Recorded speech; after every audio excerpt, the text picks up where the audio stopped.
Welcome to Canceled Out, where we can disagree with one another, yet still remain friends. How weird is that? I'm Scott, the bald and bearded one, joined by my co-host Max. We've got a lot to cover today, and it's nearly impossible to talk about everything that happened this past week in just a short period of time, but hey, we do our best. This is why we need your help. We need you to like, subscribe, share, download, comment, review, whatever, our podcast on all of our platforms and help us get the word out. Today, we're going to talk about Dr. Fauci being immortalized for all eternity as America's doctor. The Biden administration is releasing criminals into the country with no court dates. What could go wrong, right? Men are once again beating women in another competition, but you won't believe what it is. The CDC is full of crap when it comes to 6-foot rule. Who would have guessed? A well-known hillbilly considers a Senate run in Ohio. A white and nerdy university president calls his students evil. In local news, Stop Asian Hate rally takes place in Cincinnati. A Cincinnati Council member apologizes for something. The Meade County baseball team won't let kids be kids. The federal government runs-ish 70% of Hamilton County's government.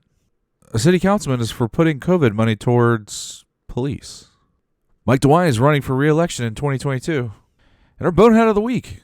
Father is arrested on suspicion of child endangerment after he carries his 2-year-old daughter into the elephant habitat at the San Diego Zoo to take a picture. The cultural discussion today revolves around the battle for the soul of the nation. And our philosophical discussion is whether or not the debate with the left is over. Let's go. All right, this week's announcements. Joe Blystone is coming to speak to the Eastside Republican Club. And, I'm looking forward to that. Yeah, me too, honestly. And for those who don't know, he's challenging Mike DeWine for the Republican ticket for Ohio governor. Yeah. So it's Mark. So what you need to do, a couple things. You need to go to the Eastside Republican Club Facebook group or Facebook page, one or the other, and like the page, follow the group, join the group, whichever it is. Then go to the post and reply yes to the post because we need numbers for the meeting. I'm assuming the venue is going to be based on these numbers, whatever else. So for admin purposes, the group needs to know if you're coming or not. Your calendars, April 27th is when this is happening. So we encourage everybody to come out and see Joe. He's a good old boy. Looks like anyway. Yeah, check out his website too, Blystone for Governor, and that's spelled Blystone. I'm only still just getting him figured out, but yeah. I really like what the guy has to say. When you go to his policies page, the very first thing he talks about is upholding state sovereignty, which again, this is why I'm so focused on getting involved in local politics, is because we need to protect our sovereignty, and there's ways that we can do that. So when I see somebody get up there who wants to protect the sovereignty of our state, that's just another buffer between us and the authoritarian federal government under, supposedly Joe Biden. So we really, no, seriously, go check him out. Check out his policies, and also check out his blog posts, because you really get a feel for kind of what he's about in terms of how he talks. For sure. I'm liking this guy. Yeah. I hate to put it this way, though, but I mean, you don't have to do much to exceed the bar that Governor DeWine has set. So, Daddy DeWine. It cannot be DeWine. We'll talk about that later on in this episode, but Daddy it cannot be DeWine. And also, his Facebook page is Blystone for Governor of Ohio. That whole mouthful. So go check him out and know who's going to be on the ballot, because from what I've seen as well, pay attention. He seems pretty good. So we're gonna start another news segment called the Weekly Quickie. Weekly Quickie. Huh? Yeah, and it's we're just gonna throw this out there, but is that all you get once a week? Is a quickie? Hey, we're not even gonna go into that. Or something? We're not gonna go into that. But you guessed it, America's favorite doctor. He's the third best doctor behind Dr. Pepper and Dr. Finkelstein. If you know, you know. Is getting his own book.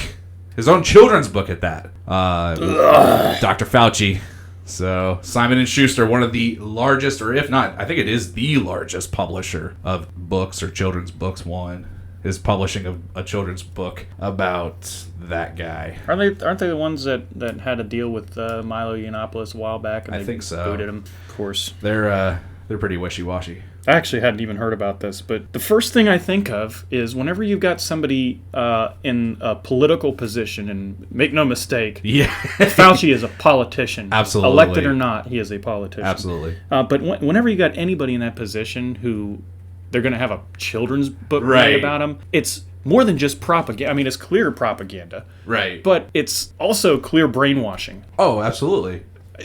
Yeah. Why do kids need any kind of awareness whatsoever of this guy right now at that age? Because Hitler. So, that's the left's answer to everything, so that's going to be my answer too. Yeah.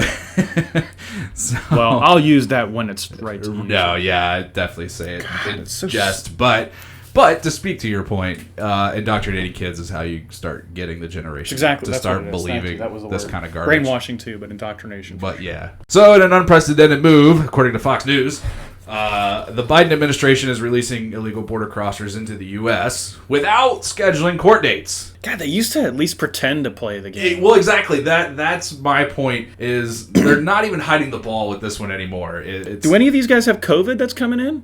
Yeah. Well, they don't know because they're not even testing them. Right. So, yeah, I mean, we could assume. So we're not actually concerned about COVID. No, absolutely so not. Can we shut this whole stupid game down then? Well, no, we can't. Yes, we can.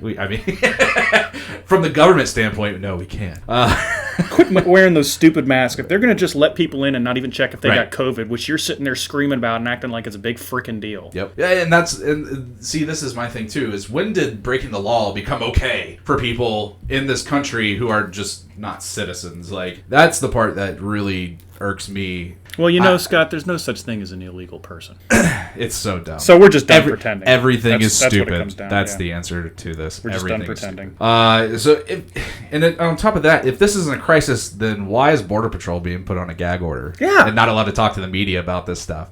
Like, the stuff that we're finding out is stuff this is only the stuff that's being kind of leaked out and kind of being let on by DHS and the Border Patrol, officials and stuff like that. Like, if this isn't a crisis, then what's the deal? I saw. Are you familiar with Styx Hexenhammer? Yeah. He put a video out. I think it was this morning that I saw.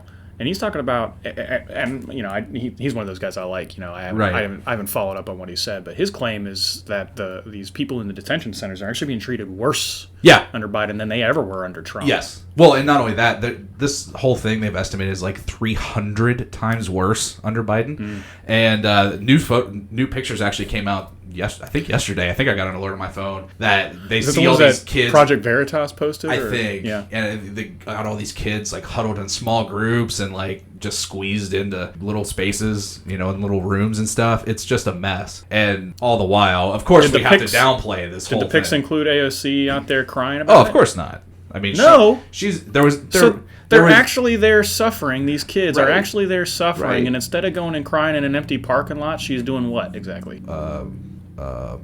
Trying to raise the minimum wage. Something like that. She's trying to implement. She's selling $65 sweaters or something like that. See, kids in cages is okay when socialism is on the table. Of course. Right. Hey, you know the game. And then on top of this, this kind of speaks to what level of incompetent must you be?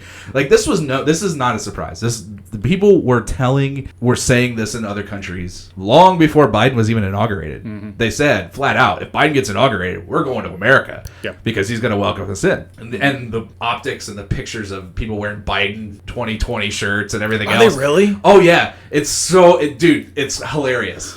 You cannot even hide this stuff anymore, and they're freely telling news media. I've seen that the Biden administration is struggling to get a hold of the narrative here. Oh yeah, I mean, I've seen even ABC and them are like, hey, Biden's having some issues and it's overshadowing his stimulus stuff. So I mean, the way that they're kind of grabbing this one is to deny it's even happening. It's basically sticking their head in the sand. Unfreaking believable. So on that one, once again, men are beating women in competitions again, but you're not gonna believe Which one is it? I didn't look at this one either. Transgender beauty queen. Oh, that's right. Not even joking. No, I do believe that because we learned years ago with Caitlyn Jenner, that men were better at being women than women. Right, exactly. And this is proving it. Because it was Caitlyn Jenner that ended up being Woman of the Year. What was it, in 2016, 2017, or something like that? So. And also is the most decorated Olympian or female Olympic athlete or something like that ever. Yeah, of course. So, and so good that had to be a man to do it. So I'm just excited because we've finally gotten ahead in something other than suicides and homelessness as men. Yeah. So, but in all seriousness, what message is this sending to our kids? This is what scares the crap out of me. I have 2 kids, a boy and a girl. And are they though? Well, they haven't quite declared what they want to be. I mean, are they of the age yet where they've determined for sure? Yeah. Biologically, I know they are, but whether or not they feel like they are or not is a whole other story. But this scares the crap out of me for my kid. I mean, as a parent, it just, if it doesn't concern you, I think there's something wrong with you, honestly. I think that's my 2 cents. Women are being forced out of their spaces that were reserved for them. Right. They're being forced out of their spaces by this woke ideology. Yeah. And this need for people to feel like they're good people because they accept people for what they claim they are. Right. It's like, it's just not true. They are not women. I mean, they are men who get surgery and dress up, but they are still men. Right. And I can feel like I'm a toaster, but that doesn't make me a toaster. Look, and here's the thing, and this kind of gets into a bit of a separate topic here, but just in terms of how I approach the issue of transgenderism, I don't acknowledge that they are in fact women. Right. That being said, in terms of the pronouns, when it makes sense, I use their preferred pronoun. Not because it's their preferred pronoun, but because it makes no sense to try to force the issue in that situation, right? So, for example, if you and I are out and you're trying to figure out where the store is, right? It's like, oh, it's right over there. See where that woman is, right? See where she is over there? Now, she may very well be a man, right? And even if you know she's a man, the other person might not if they're passable. Right. I don't know if you're familiar with Blair White. Blair White's a great example. Yes. She's very, very passable. Unless you knew anything about Blair White, you would have no clue that she's actually a biological man. Right. And, she doesn't try to throw that into anybody's face either.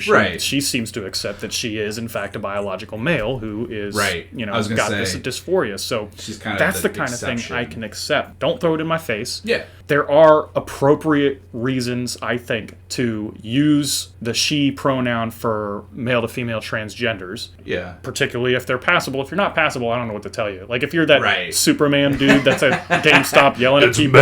It's ma'am.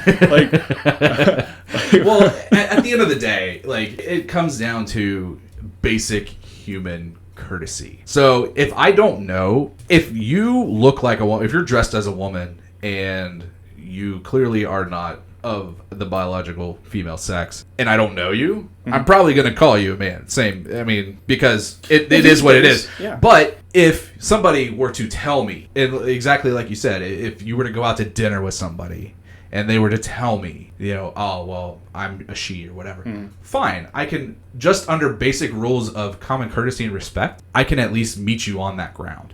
But if I don't know any better, you can, and this is where this kind of thing gets really sticky. Ooh, sticky. Stop it, Scott.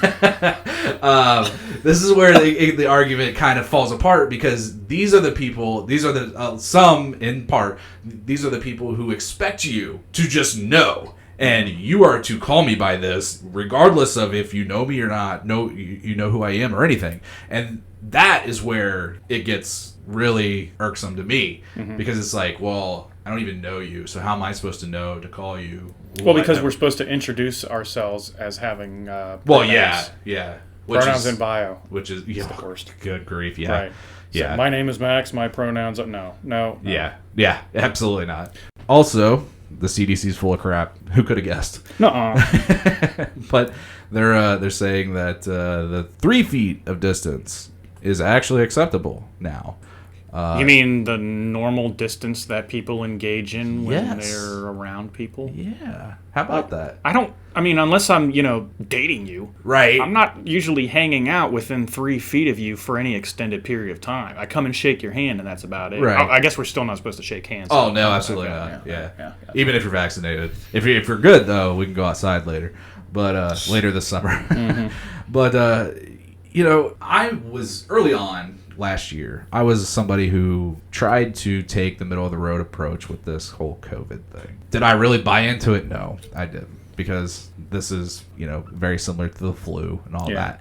So I didn't. But better safe than sorry. We didn't know a whole lot yet. And so that was I can understand. That's the whole part that I was getting to was, it's an unknown. Mm-hmm. So in the event that it is actually as bad as all the models show, which it never got to be, let's take precaution. But so we shut down in March-ish, early April, whatever. And by May, it was like, okay, this is all. DeWine shut Ohio down before we even had the first death in Ohio, I think. Maybe even the first case. I mean, he jumped right on. He jumped on the bandwagon right away. And people gave him credit for it, like right off the bat. Even people that now look back and go, "No, you screwed up." Right. But that's because after time went on, it was like, dude. Yeah. This isn't the right thing to do anymore. Well, exactly. And people who understand economics really were the people like, this is bad. So, like to your point, we followed California and New York pretty much the whole time. Mm-hmm. We were very early acting. This isn't about safety anymore. This isn't about anything other than control of our lives. Yep. That's plain and simple. And the fact that they're playing politics with our kids, that's even more disgusting. Yeah. We have these teachers unions that don't want to open schools because, what if the teacher gets sick? Well, honestly, you find me a case where that's actually happened and been recorded. Because to my knowledge, to this day, a year after all this has started, there still is not a case of a student transmitting this disease to a teacher and the teacher dying. Like, this is a whole myth made out of. Well, they're going to find that. Air. They're going to find that example one day. When all the schools are opened up, they're going to find that example. And they might manufacture it, but they're going to find it and use it. Well, I was going to say it might not be a real example. Yeah. You might not even know for sure where that teacher got COVID. It could have been from anywhere, right? Well, that's the thing. But they're going to say it's because the schools opened up. Sure. Yeah, I'm just going to say this about that. If you can, and I know I'm not a parent, so maybe I'm not the right person to say this, but pull your damn kids out of these public schools. Yeah. If there's any way you can, honestly, in my opinion, again, this is coming from a non-parent, so take it with a grain of salt. But in my opinion, you're better off living in a lower quality house or apartment and homeschooling your kids than sending them off to be indoctrinated by these people. Absolutely. So if this hasn't given you a wake-up call that maybe schools aren't the right place for most of these kids even, right? I don't know what will. Homeschooling is the better option. You know best what your kid needs. Statistics actually prove that too. They do Studies prove that. Yeah. Your kid. You don't have to know everything about algebra in order to educate your kids. No. Well, I mean, they give you the material. Right. So all you need to do is understand the function of the material. So you just need to understand how to do this algebra problem so you can teach your kid how to do really, this you just need to learn how to read. Well, if you know how to read, you can follow the material and learn whatever you need to learn. What a lot of people don't understand, too, is, I've done a lot. I've wanted to homeschool my kids, and for at least the time being, not going to be able to. Mm-hmm. But I did a lot of research into this. So what a lot of people don't understand, too, is that your child actually has access to all the resources of your public school of the school district that you live in. That means in Ohio, the specific resources from yeah. So that means if you have a question as a homeschool parent, you can go to your school and say, hey, I need to talk to an algebra teacher to figure out how to do this to help my kid learn. I didn't know that. Oh yeah, absolutely. And so because you're a taxpayer in that school district, so you still have access to the school. Mm-hmm. And so just because you choose for your child to learn at home doesn't mean that one less they have to be completely cut off from the school. Yep. Now, that was when I was looking at this, admittedly, that was 2016. Dog. But at the same dog. See, that's what happens. He just sits at the window and waits for something to bark at. You want to shut Get up. You want to shut that blind? Get up. Thanks. Knock it off. Oh. That's our unofficial show mascot. Yeah, I don't know. I don't know if that's going to make it on the recording, but right. But Dags just sits at the window and waits for something to bark at the freaking guy. To get back to our homeschooling point, admittedly, that was 2016 when I was looking at this stuff. So if anything has changed in Ohio, which I don't think it has, things may be a little bit different, whatever else. But at the same time, this information is available to the public. Yeah. So now more than ever is the best time to be considering this for your kids if you have the ability to. I know it's not possible for everybody, but for sure. if you're able to, now private schools are a different story. There's still a little bit of a problem with private schools being effectively having oversight by the federal government or the state government, and that has its problems too. Right. But if you can, the parent is the most likely to know what's best for. Kid. Nobody knows their kid better than the parent. At least they shouldn't anyway. Well, right. And that's the scary part is, as a parent, you know your child, you know how best they can learn. You understand that. Your kid's teacher may or may not even care. That's the More real... often than not, they don't care. Exactly. They've got too many kids to care about any one kid as much as they need Exactly. to. I know this went way off of the COVID thing, but I just think it's one of those things that we don't talk about enough, is that there's so many resources available. I didn't even know about the resources you were talking about being able to just go to an algebra teacher at your local school and say, hey, I need help with this, that, or the other thing with teaching my kid at home. That's fantastic. Yeah. Just keep taking away excuses from yourself.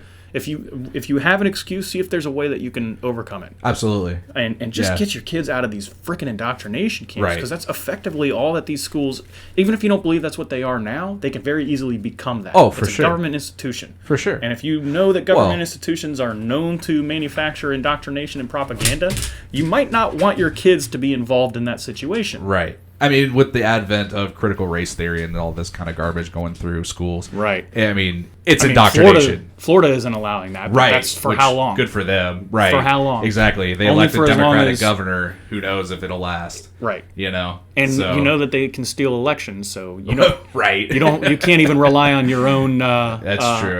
Elections to potentially protect you from this crap. True. The only way you insulate your kids is by you or somebody that being able to do it within your... Obviously, the law is different from state to state, so check it out and do your research. But just another quick stat. Kids, by and large, test 30% higher who are homeschooled over public school kids.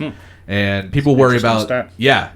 Can you post that to the Chronicles at some point after this? Yeah, we'll absolutely. get that in the show notes so that you guys can double check us on that. For sure. That's one thing I do think we'll try to make sure that we're doing as much of is to capture everything that we cite as much as we possibly can. Yeah. So if anybody hears something that we don't cite, make sure you let us know. We'll do the best we can to cite it. Moving on, local. I guess he's kind of a local celebrity. He's an author, J.D. Vance, and if you saw the movie Hillbilly Elegy that was released last year, I believe, it was on Netflix. It's still actually on Netflix.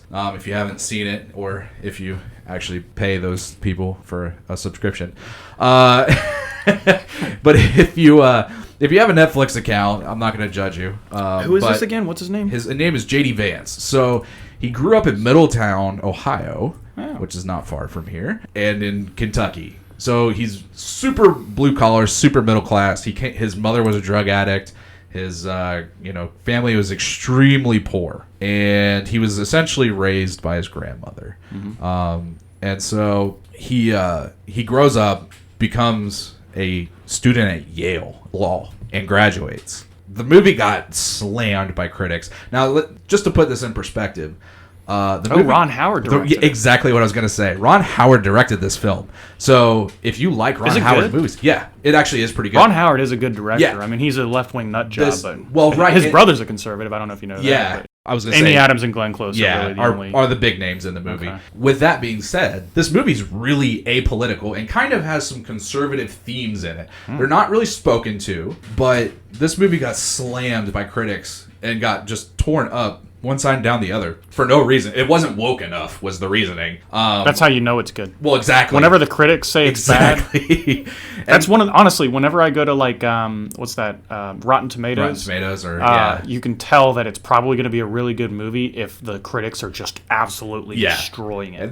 And typically the audience just don't want it to succeed. Especially if the audience ratings, if they're mismatched, trust the audience. Yeah, absolutely. Critics are fucked in the head. So, all that being said, this guy's actually considering a Senate run for the Ohio seat. He could be pretty good. He could represent a vastly underrepresented portion of society in the Senate, that being somewhat normal people. Granted, he's a Yale grad and whatever else, but he comes from a very blue-collar background. This is, I guess, Rob Portman's seat, yeah. Yeah, and so they've dumped a whole bunch of money in a PAC, and he's seriously considered running. So we'll see. We'll follow. Oh, so he hasn't actually announced yet? He's seriously considered running, though. Do you know who has announced? I haven't even paid any attention. I honestly haven't either. I don't think anybody that I've seen. No one, like at least on the conservative ticket or the Republican ticket has announced for sure. Not that I know of. On the Democrat side who's running. I don't even know of anybody who's... Because, I mean, we still got another year. Yeah. So... But, I mean, it's... coming time to start putting that into gear. I'm sure this summer. Money. Yeah, I'm sure this summer is gonna be when they announce if they haven't already, which I could be wrong, but I haven't heard anybody. Well, that'll be interesting. Yeah, I got to start looking at this guy. I'll check out that movie on something other than Netflix. Right, right. It's definitely worth the checking it out. I definitely say. I mean, like I said, it's acted very well, and the fact that critics just tore this film apart. Yeah. It's basically the story of the American dream. Yeah. A guy pulls himself up by his bootstraps, becomes something in society, and ends up writing a book about his life, and it becomes a movie. Mm-hmm. And so, and hey, maybe the end of that story, or part of the end of that story, is a Senate run. Yeah. And actually representing the people that like him in Congress. So, who knows? We'll see. We'll keep an eye on it. I would love to see somebody who comes from that kind of a background. You know what I mean, to represent us. Absolutely, it's the same with Joe Blystone. Yes, seeing somebody like that who is a farmer, restaurant owner, but somebody from a rural, laboring background. That's the kind of person you want representing you. If you want anybody representing you, now, speaking of movies, we talked last week about signing up for these alternative platforms and stuff like that. I did finally sign up for the Daily Wire. Nice. And I did watch Run, Hide, Fight. Welcome to the club, dude. I told you. Good movie. I told you. Good movie. I liked that. First off, I liked the way they humanized the villains. Yes. You know what I mean? It really highlighted the mental health issue, I think, very appropriately. Yes. They were still villains. Right. And except for, I think, the main one, you had some sympathy for almost all of them. The main one, you didn't really understand, I think. They didn't really go into his issue, whatever his issue was. Right, yeah. But the others that that he was basically manipulating, you really got to understand the issues that they had. I also love that. First off, it was very much like a Die Hard kind of movie, which I thought was great. With a female heroine. And here's the thing: I loved the female heroine in that movie because she wasn't a superhero female. Exactly. You know what I mean? She wasn't like Atomic Blonde, where she's this unrealistically good fighter. Right. She's just a teenager. Because here's the thing, and we talked about this a little bit before, as far as women getting beat in sports. Yeah. One of the things that women are often just as good at as men, shooting sports. Oh, for sure. And a lot of times better, actually. And a lot of times better. Yeah. They just, it's because, it requires something different besides strength. Right? It's reaction time. Exactly. Reaction time, all that stuff. Yeah. So, and you've seen, I love those videos of these, those teenage girls that, go from state. You ever seen those? Where, they clearly, their dad, taught them right. And they're going from station to station, picking up their shotgun, firing a couple, and it's just, I love those. Yeah. But anyway, getting back to I love that she was a fighter, but she was still overpowered during some of those scenes by men, which made it very realistic. Yes. And she ended up having to, and I'm not going to give anything away, but there was parts where she ended up having to get saved by a man or a couple of men. So she wasn't just this unrealistic, she was a genuine female heroine. Right? And that was great to see. I know this is a sidetrack, but I strongly recommend the movie. I'm so glad I signed up to watch it. And I'm looking forward to seeing what Gina Carano comes out with on that platform. I'm going to stay signed up for now. I'll be honest with you, I'm not a huge fan of Ben Shapiro, so that's just me. He just kind of irritates the shit out of me.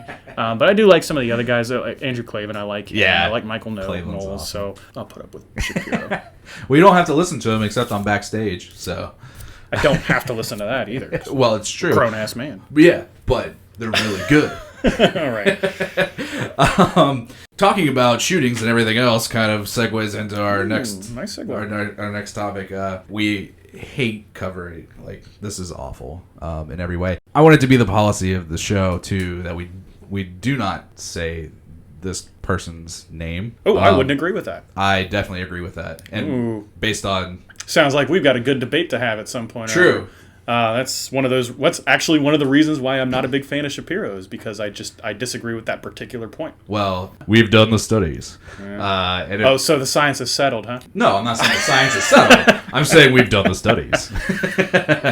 I mean, we don't have to get totally into it, but I'll just say the reason why I don't agree with that, and I'll respect it for now. Until I convince you otherwise, but the reason I disagree with it is because we cannot understand something like why somebody does a thing if we're going to censor the information, and that's effectively what it is censorship. Censoring a name? Yeah. Absolutely, because it makes it. Here's why: because it makes it harder for people to do the research to understand the situation, to understand the background. Our listeners. So Not our listeners. We have Chronicles. Okay, well, I mean, I'm not gonna censor it on Chronicles, right? Agreed. Okay, because we're pulling from other news sources, though. Right, but if we're not going to censor it on Chronicles, then why would we censor it on the show? So let me just finish my point here now, and then you can. I know you got a retort. So here's my thing: if you try to hide that information or censor, and it is censorship, whether you agree with it or not, it's still censorship. Then you can't learn about what drove that person to do that thing. Now I understand that there's the celebrity factor that these people are always trying, and I understand. I know that's the point. That's the reason why everybody says that. Yep.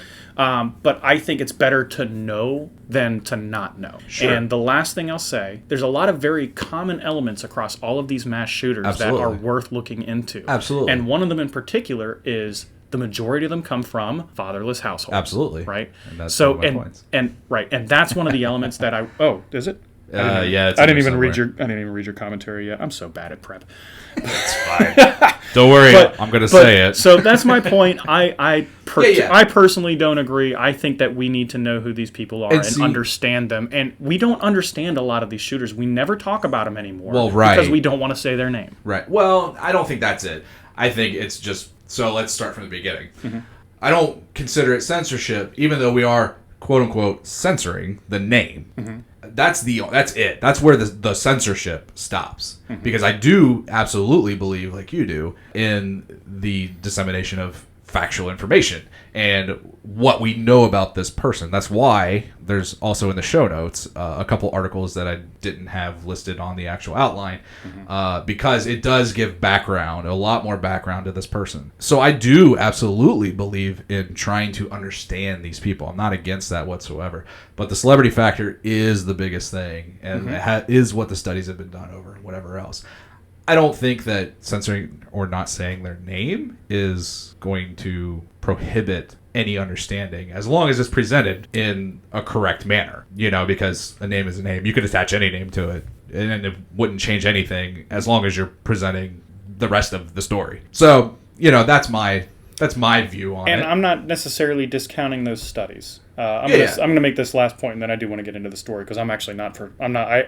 So whenever a mass shooting happens, I tend to ignore the story for as long as I possibly can until I can't anymore, because I know that most of what I'm going to hear is total bullshit. So, absolutely. So I'm looking forward to hearing what you have to say about it. But the last point I'll say on it is that I believe that the truth is required in any circumstance. Absolutely. And the name of the person is the truth. Now, it's not prohibiting. Right. It's not prohibiting, but because you're not getting the name out, fewer people may have an opportunity to know what to look for. Mm-hmm.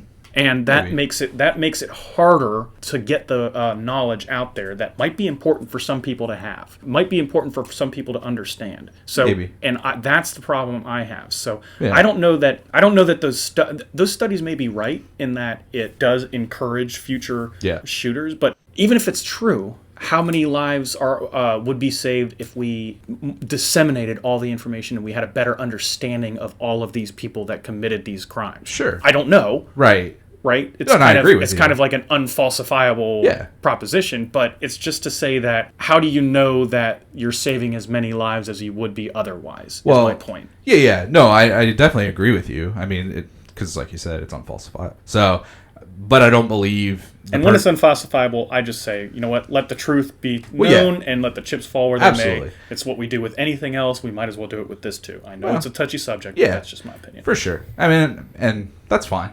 Yeah. You know. But I'll respect your call for now. We can, until I convince you otherwise. Good luck with that. Yeah. I can be convincing. Ooh. So. All right, now that we've laughed, let's get into the serious stuff. So, the Atlanta spa shooting is what this is being called. We have a guy, he's an adult. He's in his early 20s. I think he was 21. Goes into let's call it a seedy massage joint, and decides to kill a bunch of people. And then not only goes into one, but goes into three. And murders... 3 massage joints? 3 massage So he targeted a specific type of business. And this is where... The media is kind of burying the lead on this one, because the narrative is this. He just didn't like Asians. Asian hate. Right. Of course, he didn't just kill Asians, right? As I understood it, there was 2 white people, or a white person and a Hispanic that were killed too, right? Yeah. And there's a lot of variation to this story that have legitimate truth to it. He claims that he is a sex addict and targeted, and he didn't say that he targeted these places, but the evidence pretty well bears that out. He was targeting sex workers. Right. Or sex work. Well, right. Right, okay. Yeah, and these people were obviously were of Korean descent, these Asian women, and were actually involved in being sex slaves. That also begs the question of, well, why are these Korean women being brought over here to be sex slaves? But we're not hearing any of that. What we are hearing is the prevailing narrative of, oh, well... This is Trump's fault because... Everybody... China, right? Yeah. Is white people hate Asian people. Is basically, your whiteness is the problem. The story that we've got to talk about here is university president, white and nerdy, from a taxpayer-funded university in Washington. I think it's Eastern Washington University, so huge school. The president has basically gone on...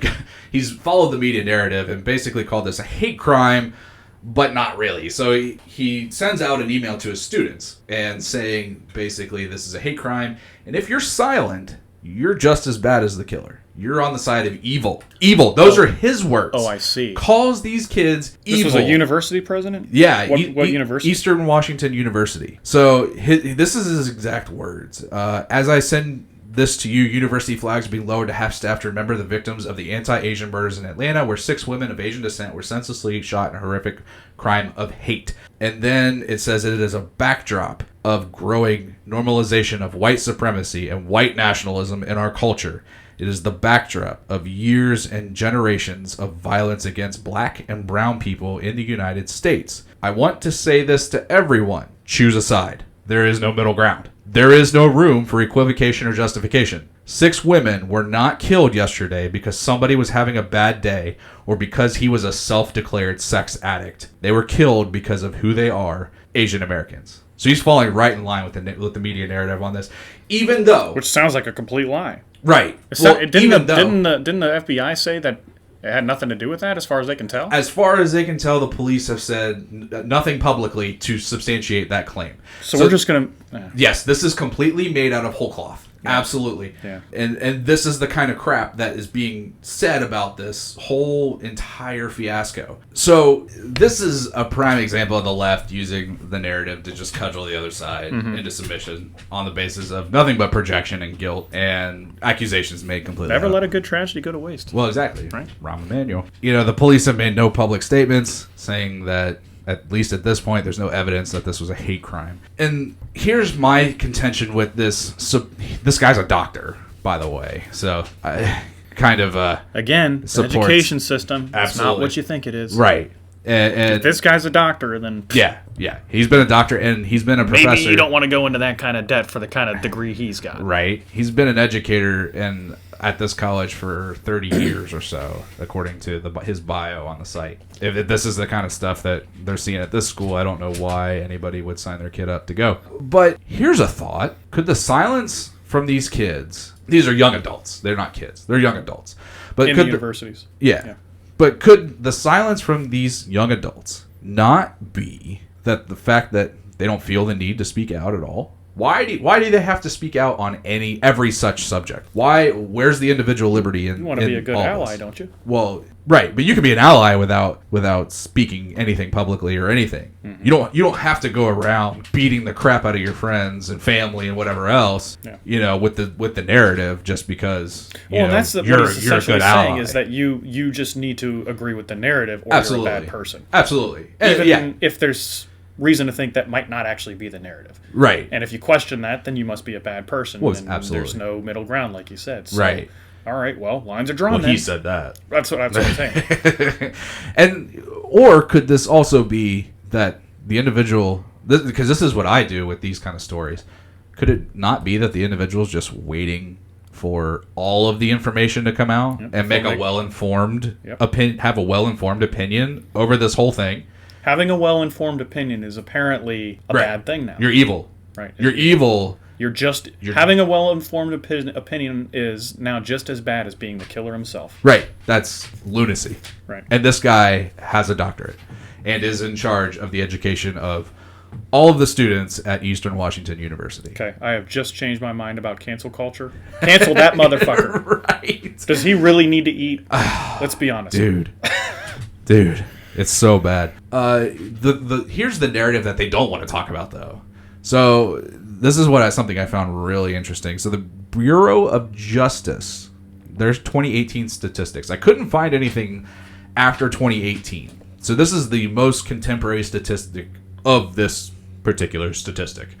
But it shows that Black Americans are the leading victimizer of Asian Americans, of any other racial group. But wait a minute, I thought we were worried about white supremacy. Exactly. Oh, I see. Okay. Now, granted, to be fair, the Caucasian or white people are not very far behind the black people in victimization of Asian Americans, but it demonstrates that it's not a specifically white supremacy problem. Well, exactly that, and not only that. Here's kind of the weird. The Asian, this statistic is the outlier of the racial groups that they actually have statistics over. So they have white, black, Hispanic, and then Asian. I'm going to put this document in the show notes as well, because it's a very interesting document that the Bureau of Justice put together. But the Asian Americans are the outlier of this table because every other racial group shows that the leading victimizer of that racial group is member of the same racial group. So white on white crime is higher than white on black, and so on and so forth. And black against black, Hispanic. But Asians are the outlier in this. So it's kind of weird that they're this way. The percentage used, or the percentage that they come up with, is actually third out of 4 racial groups that they have. So it's kind of crazy. Never let a good story get in front of the facts. Yep. This young adult, ironically, he and I have a similar background. So he's a member of Baptist Church. So am I. He's a white guy. So am I. Probably pretty conservative. So am I. But what's the difference? Obviously, instead of just berating a whole racial group of people or a whole class of a racial group of white dudes, why can't this just be an individual instance? Well, why does whiteness have to be the whole thing? I hate to bring it back to this, but this again is to me another challenge with deciding that you're not going to say the person's name, because then it's no longer an individual; it is some ambiguous person from a group. But everybody knows that it's not. I mean, we know. But you're not treating it like it's not, right? So that's. I'm not going to get too much in it because I know one of these days we may want to have like a thorough debate. Oh, I'm sure we will. I think that'd be a lot of fun. Yeah, I do too. That's what. In fact, I'm going to write it down so that maybe we'll have a special episode on this. But I thought it'd be kind of cool to do something. But that's the thing is if you don't want this person to become some amorphous blob of a group of people, one way you might be able to do that is to individualize them by using his name. I get that, and I don't disagree with you there. See, that's the thing. I don't disagree with a lot of those points. It's just a matter of weighing. I think it's a matter of weighing the consequences and the risk. And you've weighed it in one direction and I've weighed it in the other. Yeah, and that's where a good debate might come in handy. Yeah. The crux of each side of this is where we place our importance is really it. Because we both agree that this is evil, this is awful, and everything else. We don't even have to go into that discussion at all. It's just how do you address it? Yeah, how do you solve it? Yeah, how do we talk about it? In a nutshell, this guy, this is pure evil, and I don't see how even this university president, this is evil. This is an evil thing to say to a bunch of young adults. I mean, and just to get them to again bend the knee to the narrative. It's awful. If you can just go to a trade school, just go to a trade school. Yeah. Don't highly recommend it. Don't go into debt paying this guy's salary. Come on. Right. Totally agree. All right. Does that take us into local? That takes us into local. Because in response to that shooting, of course, in Cincinnati, like in many places, they had a Stop Asian Hate rally, which happened yesterday at the National Underground Railroad Freedom Center. So, that's happening all across the country in response to this. And they're even saying here, 8 people were killed, 6 of which were Asian descent. So it's just, again, they weren't it's funny, they even mention here. So a local restaurant, Oriental Walk, reported an increase in threats. Well, I mean, okay, you reported that. That doesn't necessarily mean that they happened, or that, because I've seen people call something a threat that's not a threat, right? So we can only take this guy at his word. But Oriental Walk is a restaurant. Right. And this guy didn't target Chinese restaurants, of which there are plenty all over the country. Right. So why did he go to to a specific type of Asian? Is it possible that maybe there was a certain type of target that had nothing to do with their orientation, as far as, you know what I mean? Sure. But, of course, people got a virtue signal, so they go out and they hold their signs saying "Stop the Hate." Right. There's an interesting video I recommend watching from Matt Christensen. There's a guy on YouTube I've been following for a while, and the title is "The Anti-Asian Hate Crime Surge: Another Manufactured Hysteria. Here's all the facts." So I strongly recommend reading it. It's very well sourced. It will be linked in the show notes on Chronicles, so be sure to check that out. But it goes into some details that I think are very interesting about why we see if we do actually see a surge in these hate crimes, and if so, why. Right. And one of the examples he's pointed out in this video, and I've seen him pointing out several other times before, is that it's not that there's necessarily an actual increase in hate crimes, it's just that there's an increase in reported hate crimes. Absolutely, yeah. And that tends to happen because there are more reporting agencies. Sure. So this is the interesting point, not all police departments report to the statistics to whatever agency that collects these. I think it's the Federal Bureau of Investigation, right?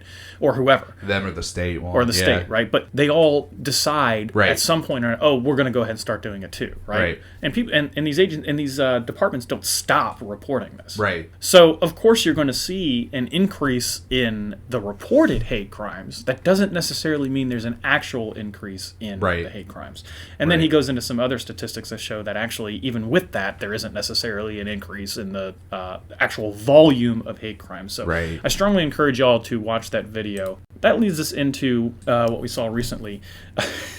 This is from City Beat. How Cincinnatians can address violence against Asian Americans and Pacific Islanders. So first off, right off the bat, the onus is on you to do something about this. Of course. About an issue that may or may not even be an issue. Cincinnati, you are the issue. You are responsible for making sure to take on this fight. And it's like, look, I mean, I hate to be this way, but I got a lot of shit to do. Right. This is on the top of my list. It just feels, especially, again, knowing that there is a good chance that the surge doesn't actually even exist. Right. And that they're manufacturing this for political purposes. Yeah. It just feels to me like manipulation. Oh, yeah. Like you're telling me that people are dying, therefore I need to do something. Right.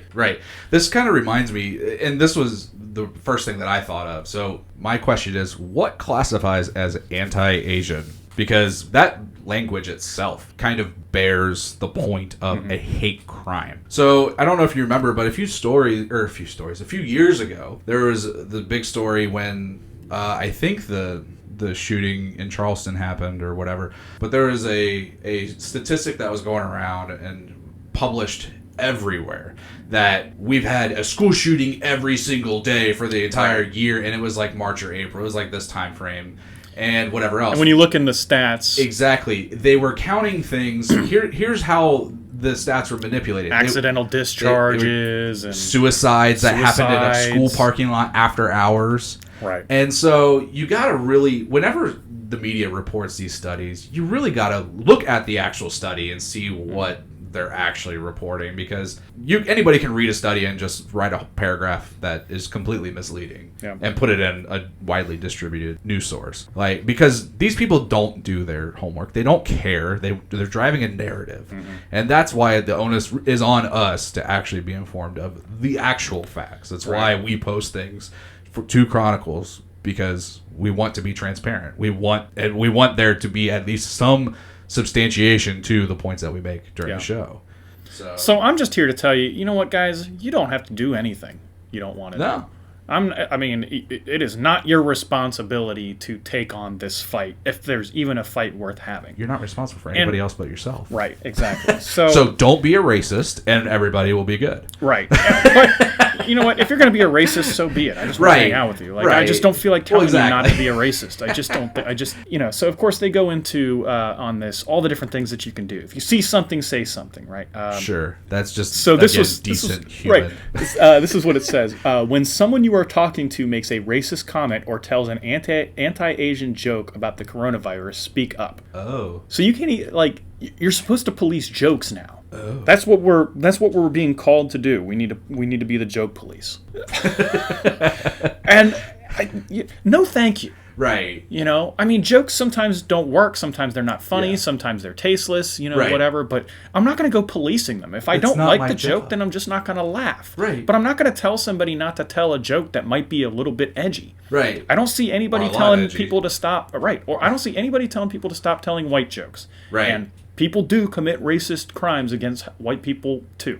Right. It's not like white people have not been the victims of racism. Let's stop pretending like they haven't. I mean, I can name a couple of black comedians that made their entire career off of telling white jokes. White comedians do the same thing. Exactly. It's all they do. Exactly. It's kind of it's kind of lame anymore. It is. It's not even funny. It's like, dude, come on, man. You're supposed to You're supposed to be avant-garde, right? You're supposed to, as a comedian, push the limits a little bit. Right. And you're not pushing the limits telling a white joke. Anybody can get away with telling a white joke. Right. Tell a black joke or an Asian joke, and let's see how far you go. Right. Right? And if you can get away with it, then it's kind of all right, cool. I mean, honestly, that's the way it should be. That's the way it should be. It's the taboo topics. Right.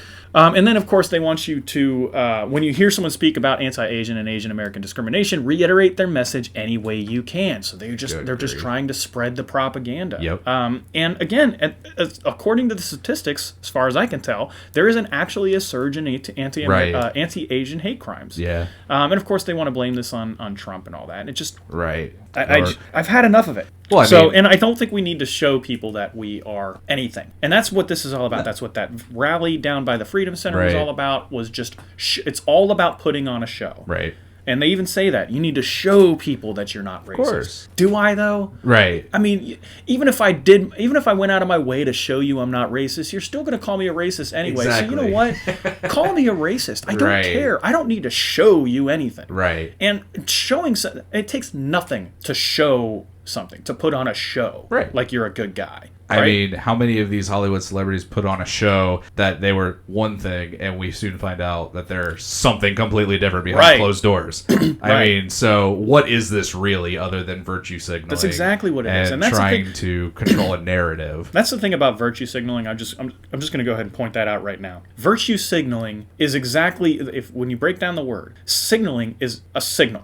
Right. It's literally just shining a flashlight. Yep. It takes little to no investment whatsoever. Right. Virtue actually requires work. You don't just get virtue by turning on a signal. Exactly. That's why we call it virtue signaling. Right. That's why you should be suspicious of anybody who virtue signals. Absolutely. Because if they're virtue signaling, it means they're not actually putting the work required in to being virtuous. Right. All right? So if you're shining a flashlight and that's all you're doing to signal that you have virtue, then it might be because they're trying to hide the fact that they don't actually have virtue. I'm not on board with this see something, say something. I'm not on board with this echo. Well, I'm not on board with this I'm on board with that. No. But, yeah, because, here's the obvious part of that whole sentence is if you see something wrong, then make sure it's known, which fine. Yes, that's true. Illegal, sure. And that's really But they're what talking I'm about about jokes. Well, right.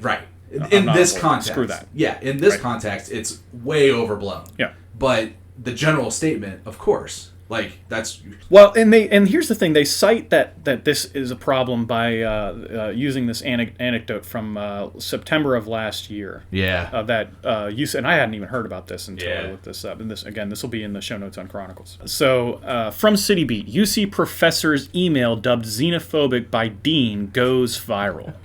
So... This is what the tweet said. Let me see if I can find it. There was a student that his girlfriend had tested positive for COVID, and this professor had responded somehow in an email, I think it was, and he said, "For students testing positive for the Chinese virus, I will give no grade. You can read the info I sent to the class regarding the torsion test."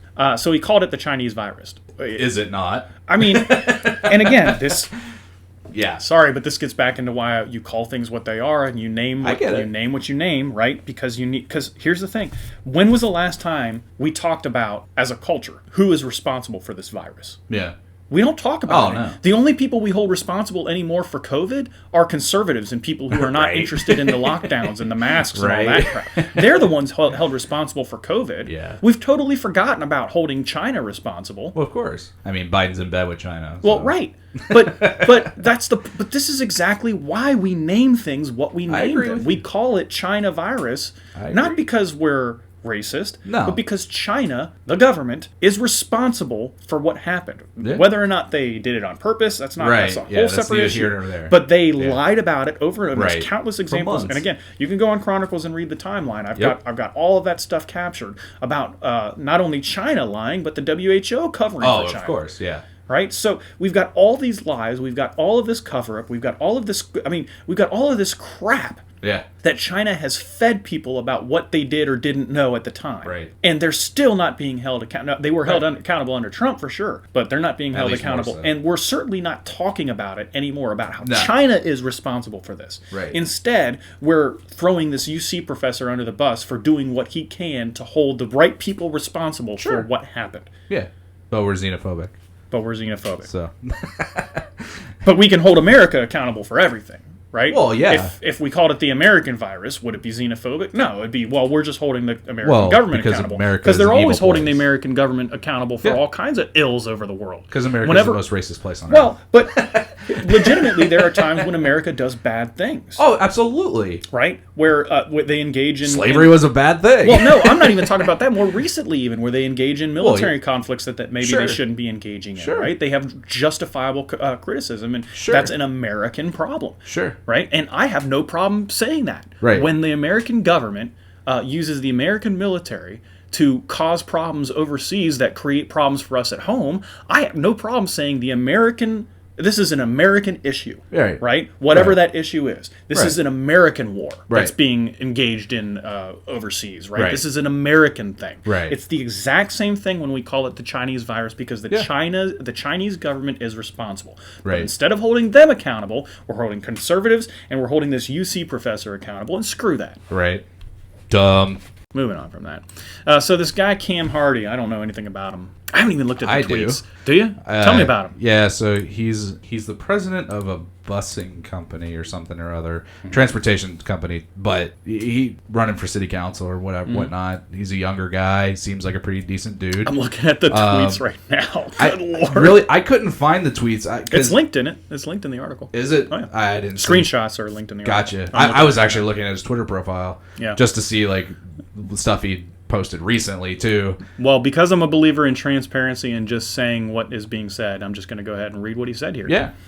So this is and this guy is running for Cincinnati City Council. City Council, yeah. And these are his tweets that he is being blasted for. Quote, "Just identifying the fags in my timeline." Oh. Quote, "What I look like arguing with a fag?" Next. Whoa.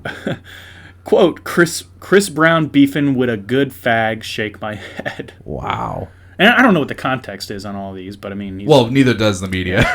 So we're in good company. And then, quote, "Bitches be 15 and a lesbian, like, damn, did you even give dick a chance?" Oh, my gosh. Yeah. So, now here's the thing. I mean, you and I know. Why? You and I know because we were in the Navy. Yes. And when and we I think we've talked about this when we talked about the things Trump said in private. Yeah. Now again, this isn't this isn't technically in private. You know what I mean? When you're on the boat and it's not getting published anywhere. Right. But we said all kinds of crazy. Oh, shit. absolutely. We did. And I'm simply not going to apologize for it. It just is what it is. I was going to say, what is apologizing doing? Right. Other than acknowledging you're wrong. I'm more suspicious of people who apologize, and that's why I brought this story up. Depends. Honestly, no, because here's in public, yes. Well, here's the thing: he's apologizing because he's running for office, and it's hurting his campaign chances or election chances, right? So you know that it's more than likely not a sincere apology. It's just right. It's kind of like the kid that got caught with his hand in the cooking jar, and then he says, "I'm sorry." He's like, "No, you're not sorry. You're sorry you got caught. Right. You're not actually sorry for what you did. Right." And the question is, should he be sorry for what he did? I mean, I guess. I mean, what he said was intense for sure. Right. And it was published, right? So there's that. But at the same time, it's like, I don't think we should be held accountable for every stupid thing we've ever said in our past. Well, see, and this is the thing. Because people can never grow that way. I don't know offhand how old he is, but he looks pretty... I don't think he's that old, yeah. Yeah, he looks fairly young in the pictures. But the whole part of growing up is the fact that you're gonna screw up, right? And we do not live in a society anymore. This is actually was gonna be part of the cultural discussion. We don't live in a society anymore that knows what grace is. No, it knows what forgiveness is, mercy, and and things of that, virtuous things like that. Yep. Things that are actually hard, that require work, that you can't signal and maturity, yeah. And so that's like. Whenever I see a tweet from somebody, like, for instance, I don't know if you saw the Teen Vogue editor she resigned for tweets that she made when she was a freshman in college. And she's like, all right, she's in her early 30s now or whatever. So this was a decade ago. Yeah. And it's like, come on, man. Like, this is part of the maturing experience. Now, I am not going to go so far as to say that you're not responsible for publishing that stuff because, hey, I have no problem with being criticized for that. But at the same time, like you say, you're going to just apologize and, oh, boo-hoo and all this other kind of stuff. Here's the thing. This may be hurting his election chances, or it may be unpalatable for some voters, and he's trying to get those voters back. But he doesn't gain anything by doing this, because now he's still going to get crucified either way. Mm-hmm. You know, it doesn't really matter, what he does. So why apologize is my thing. I refuse to apologize to a woke vote. Well, that's the thing. He's running for election with a need for the woke vote. Right. So he does have to apologize, right? Yeah, in order for him to get the votes he needs to win, maybe he does have to apologize. Maybe, but right? they're still going to crucify him. That's the thing. But it's still his only... he would... There's no way... let's just say he were to step up and say, you know what? My past is my past, and you're just going to have to deal with it. I hope I get your vote, but if I don't, I'm not apologizing for the things I've said in my past. You don't have to say it in those words either. Whatever way he did it, if he does anything other than apologize, he completely loses the woke vote. Maybe. So he has no choice. He has to apologize. Far as... Where's Biden's apology for being racist? He got the woke vote. But the woke aren't coming after him. Well, it's when the woke comes after you that it matters. Yeah, right? I agree. And the woke didn't go after him. But the woke voted for him, too. Right. So, but they didn't demand an apology for him for all of those different things, right? Yeah. And they're demanding it out of this guy, and that's where it matters. I didn't see that. Yeah, that's why it's even in the news. Otherwise, they wouldn't even talk about it. I mean, I'm the kind of person that I'll at least give him the benefit of doubt. Maybe he has matured a little bit. I don't know. I don't know the guy. Maybe he is sincerely sorry. I kind of go back and forth between, like you said, being suspicious of somebody like this because they're in a position of public. They're in a public position. Yeah. But at the same time, who knows? The way that we'll be able to judge this is if he makes these comments further. Mm-hmm. We'll find out if he were to get elected, or if he were to hold any sort of public office, or just following his Twitter account for time to come. Well, we'll figure out if he actually means what he says. I don't feel like apologizing for every stupid thing I've ever said in my life. And because of that, I have no interest in crucifying anybody who's got tweets like this. Right. I just don't. I mean, you don't like the tweets that so be it. Right. Don't vote for him, fine. Exactly. But I'm not going to crucify the guy for it. The thing that I am going to have a problem with is, well, not necessarily I'm going to have a problem with, but I would respect him more if he did come out, and I'm not the vote he's coming for, so that's why he won't do it. I would respect him more if he said, you know what, I've said what I've said in my past, and I'm simply not going to apologize for every stupid thing I've ever said. I'm not going to be punished for the rest of my life for every stupid thing I've ever said or done. Simply not. So you can come after me, you can not. It's fine. But I am standing my ground on this. I'd respect him and almost would vote for him, almost no matter what his politics are, just because of the fact that he would have a spine, as far as I'm concerned, in that situation. Right. So. That goes a long way. Moving on. So Meade, this is down in Kentucky, Meade County baseball team. So I think this was a high school baseball team. Yeah. And this is from WLWT. So players on Meade County High School's baseball team have been warned, cut your mullet or sit on the bench. After receiving a complaint from a player's parent, WLWT sister station WLKY. Dags! It's the worst mascot ever. You're not supposed to make noise. You're just supposed to lay there and be quiet like a decoration. Decoration that I have to feed and clean up the poop. Right. It's already bad enough that I got to clean up your poop. You got to make noise too. Freaking guy. Anyway, sister station WLKY reached out to the district for clarification. Okay, so Meade County Superintendent Mark Martin issued the following statement. The written rules for the Meade County baseball team during the season state that the player's hair will be above the ears and no long hair on the neck. So as I understand it, I guess that's already established rule. Oh. So that's where I'm like, okay, look, I understand if it's an established rule, you joined the team under this agreement. Why is it a news story then? Well, here's the way I see it. That becomes my question because I didn't realize that. Here's the way I see it. I understand that there are rules. Sure. And you agree to those rules when Absolutely. you sign up. And ultimately, if you were to get the lawyers involved, the rules were established, you got to follow the rules you agreed to. Exactly. Fine. Right. All right. But at the same time... How stupid is this?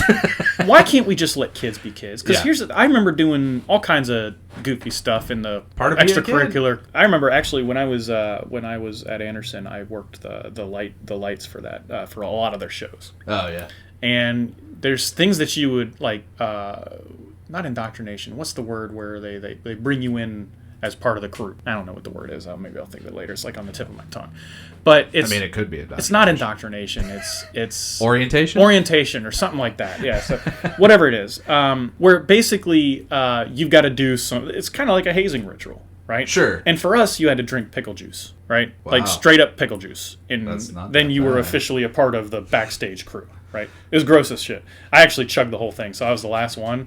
And there was just a jar of pickle juice, and everybody only had to take a sip. Established dominance. But I was a badass, so I chugged the whole fucking thing. I actually made a name for myself. But you do that kind of stuff because it kind of builds camaraderie, right, among those people. Absolutely. And as far as I can tell, and I don't know a whole lot about this program, this baseball team, or these kids, or any of that kind of stuff, but it seems to me that they're doing the mullet thing, which, first off, is an awful haircut. But that's kind of the point. That's why they're doing it. But it's an awful Kentucky, bro. So be it. I love Kentucky, but it's Kentucky, so it's not surprising. Right. But they're doing it. It's, as far as I'm concerned, as a goof. Yeah.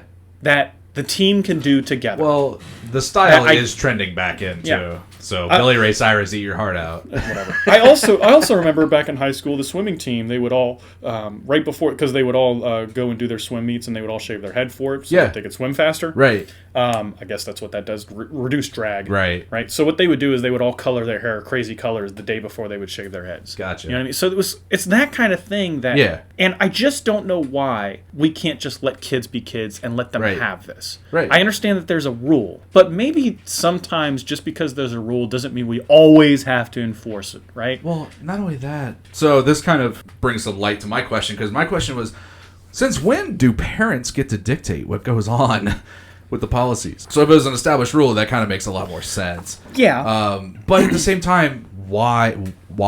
Because she's a Karen. I mean, yeah, that's... I know I just assumed that it was a she, but... Well, let's be honest. I mean... No dad is going to really care about... I mean, dads are probably going to be Sorry, more so. Ladies, I'm not trying to be discriminatory, but you know this is a Karen. Yeah, I mean, I don't know if a single dad that would be anything other than, hey, you look dumb. That'd be the end of the conversation. Because that's probably what the coaches said, too. Because they're probably all men as well. But just as a general thing, too, like, baseball has always been behind the 8 ball with this kind of stuff, even professionally. If you go back and look at it, the Yankees and the Red Sox, I believe, were one of the first, at least in our lifetime, were one of the first modern teams to allow beards, to allow long hair, and everything else. And Cincinnati, for the longest time, would not allow it on the Reds. And so, but all the other sports didn't care. Football didn't care. Basketball didn't care.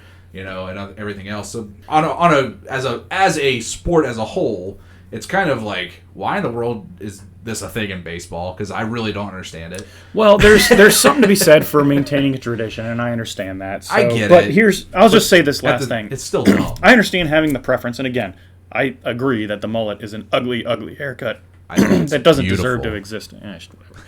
But preferences aside, it just seems to me that at some point you can just let kids be kids. Yeah. And just not get your way sometimes. Right. Which to me, we've got a Karen who just wants to get her way and goes, I've got a rule that can back me up so I can do it. And not only that, what does she get out of it? She gets to control people. Well, yeah. It's the same type of person that goes around yelling at people for not wearing a mask. And see, that to me is the larger issue. Yeah. That is the larger issue. It's just people wanting to control people. Why is controlling and other having people... some kind of excuse. Yeah. I'm going to die if you don't wear a mask, so wear a mask. That's why exactly is that a thing? I really, I guess I'm just so whatever that I just don't care what other people do. Yeah. Maybe I'm the crazy one, but this to me is super dumb. But let's get into the stimulus stuff. Dumb, very dumb. Let's get into this stimulus stuff. So I found this. This blew me away. This in general blew me away. This is crazy. So Hamilton County is getting $158 million from Biden's stimulus package. That's insane. $158 million. Now, their annual budget is $223 million. So 70% of Hamilton County's annual budget has just been subsidized by the rest of the country. That's just our county. Right. That's just Hamilton County. Right.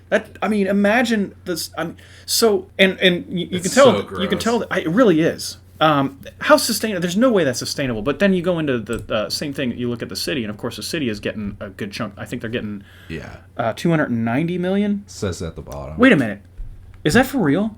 Yeah. The city is getting $290 million, and the county is only getting $158 million. Yeah. What the hell? Yeah, I don't know. Okay. I don't know. I don't know if that needs to be corrected or what, but that's what it says. I mean, it's got to. So a city gets way more than an entire county. Yeah. I mean, I guess there's a lot more. I guess there's a lot more GDP potentially in the city than there is throughout the rest of the county, and therefore inflates. But my question is, why are they separated in the first place? Why would you not say? Well, they're separate governments. Yeah, I get that, but why would you? I don't know. Maybe it's just me and working efficiently, and that's where me and the government have a lot of issue. Yeah. But why would you not give the county this money and then say, hey, this is how much you're going to divvy up within your major cities and whatever else, the rest of it you do with it what you want. But it's crazy. And here's the thing: City Councilman Steve Gooden and Christopher Smitherman. This is what they say. This is according to who do we got? Fox 19 now have co-sponsored a motion to put some of the city's stimulus allotment towards a new Cincinnati Police Department recruit class. Yeah. Now, if we need more police, then so be it. I'm not against having more police if that's what's needed. But my question is, what the fuck does this have to do with COVID? Yeah, that was my question.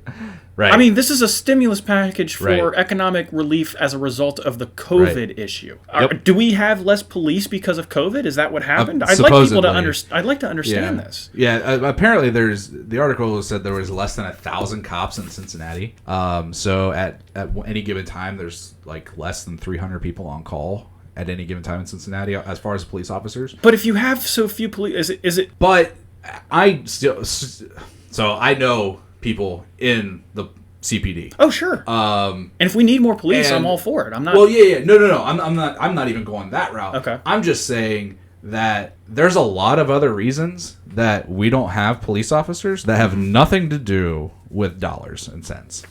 Yep. There's a lot to do with the way that police are treated. There's a lot to do with, all of these other issues surrounding cops. Yeah. The defund the police movement and, making the police an enemy and whatever else in these communities. I guarantee you, in large part, if you talk to a big segment of society who would become a police officer, I guarantee you, if they're not, that those are the reasons why, not dollars and cents. Because a lot of police officers don't make a great salary, and they get treated like absolute garbage a lot of the time, and especially in these big cities. Yep. And so, who wants to do that job, especially if you're, and especially in the cities too, that their local government is actively promoting this kind of treatment towards police. The big problem I have with this, though, really, is just that the incentives are all in the wrong direction. Absolutely. They're all in the wrong direction. Absolutely. So we cannot be rewarding people for an economic lockdown. Yeah. We cannot be rewarding governments.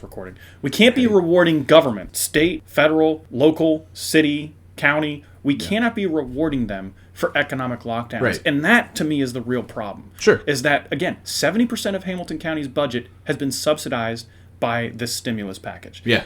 This money is not going to COVID relief. Right. It's going to fund new police. Other crap that has nothing to do with COVID. Yeah. So they're being these people are incentivized to lock the economy down again in the future. They go, well, if we do it again in the future, we're going to get a big paycheck. Well, we'll probably request more money.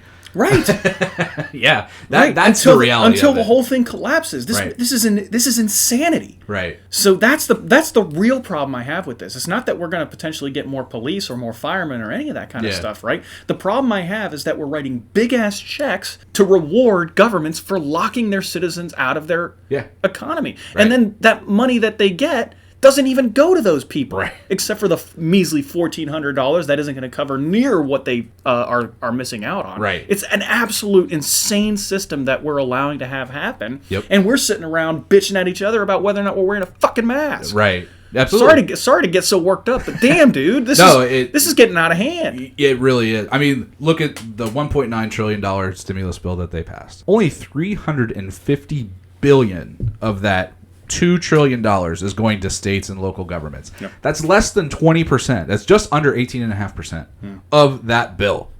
So if that doesn't tell you where the priorities of the federal government are, nothing else will. There will be no convincing you of anything else. Yep. And my other point on this is, so I understand, and if that's what they want to do with the money, there's nothing going to stop them. So, okay, fine. If we get better training for our officers, maybe it's worthwhile, maybe not. This is, again, something that you can't actually track because it's not going to be it's not going to be evidence in a single thing. So this is for like new recruits. Okay, fine. So what metric are you going to track to show that this was actually beneficial in any regard? You have no idea what caused anything, if there even is a change in anything. So that's my problem with it at first. But two, my point is you can have as much police as you could have as big of a police force as you want. I don't care. But you're not solving the issue. The issue is an individual one, and it's one of the heart of the individuals who behave the way that they do in order to have interactions with police. Yeah.